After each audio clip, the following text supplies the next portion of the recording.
Bismillahir Rahmanir Rahim.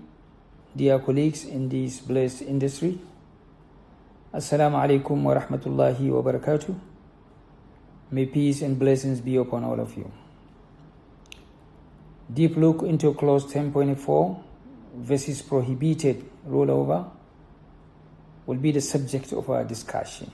So let us together take a deep look at one of the most important clauses in the IFM's newly published Syndicated Financing Master Agreements, and that is clause 10.4, maturity and settlement of consecutive murabaha contracts.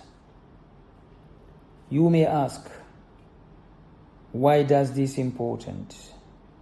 Why this clause 10.4 is important? It is important because it solves one of the most complex rollover issues in Islamic finance.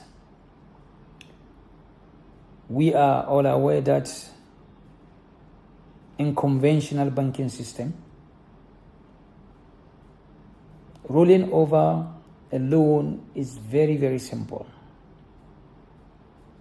All what you have to do is to extend the maturity date and apply a new interest rate.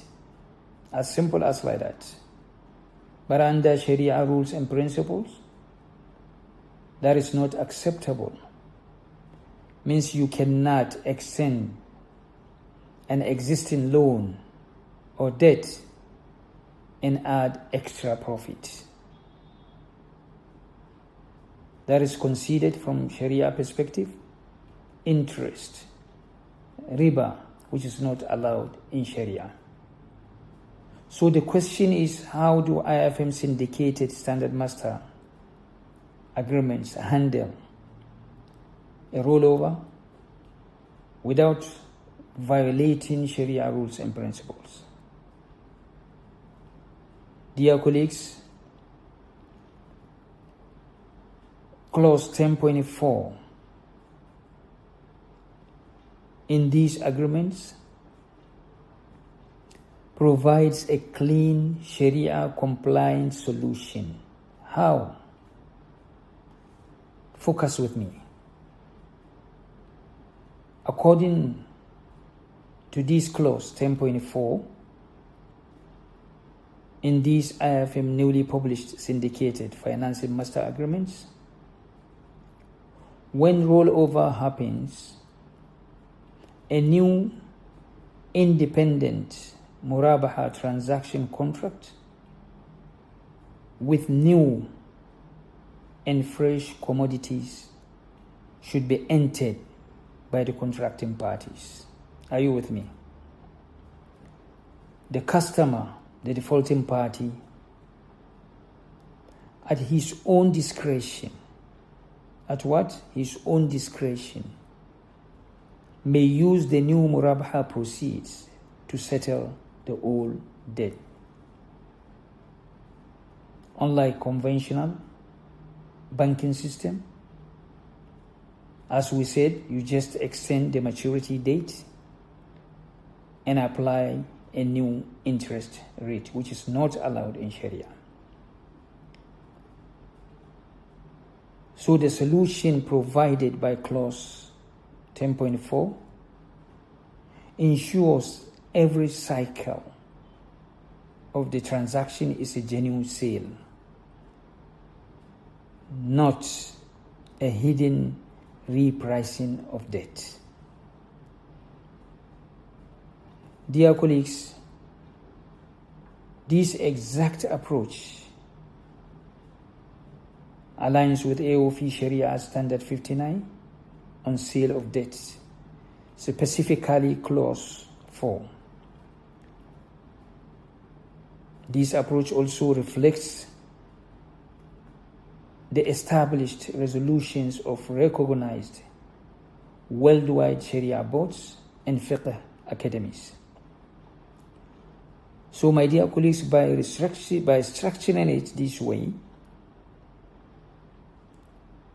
it completely avoids what we call in Arabic qalb al-dayn, means the prohibited flipping of debt or prohibited rollover. Why this is important? This clause 10.4, why it is important?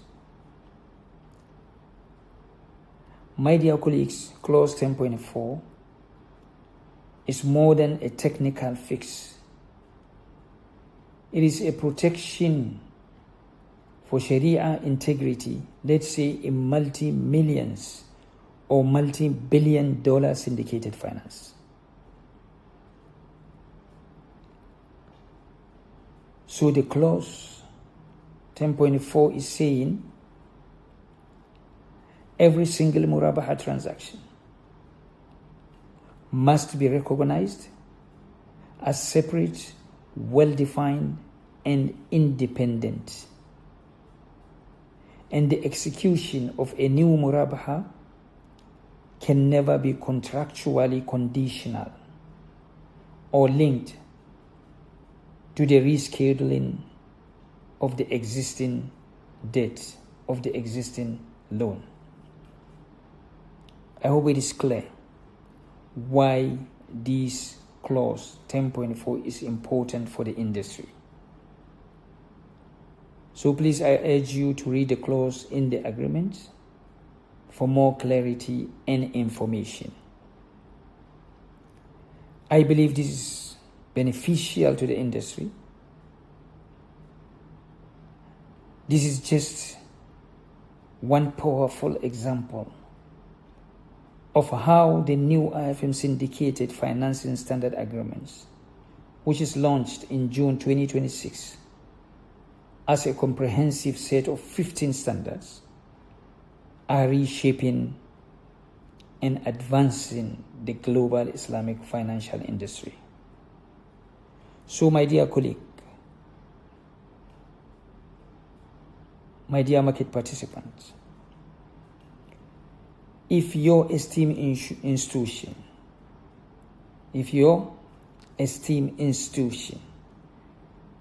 wants to close large-scale deals faster, quicker, be it hedging transactions or wakala transactions or trade finance transactions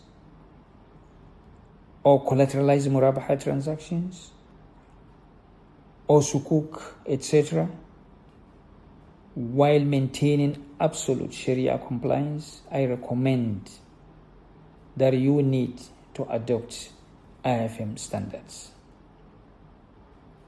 We all know IFM is the leading recognized authority unifying documentation for our blessed industry.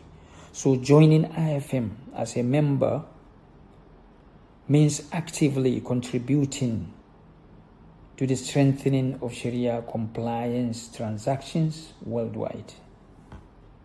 Finally, please take notes. This is important notes. IFM Standard Master Agreements are practical, market-tested documents drafted for immediate transaction execution. You just take it and use it, ready to use documents. They go beyond reference guides. They are not reference guides. They go beyond that. They are ready to use documents. They are operational contracts ready for implementation. These IFM published standards help institutions to cut legal costs, accelerate their transaction execution, and bring global consistency for or to Islamic financial institutions everywhere. My dear colleagues, for more information, about these IFM standards and IFM itself, I urge you to visit the IFM website. Thank you very much for listening.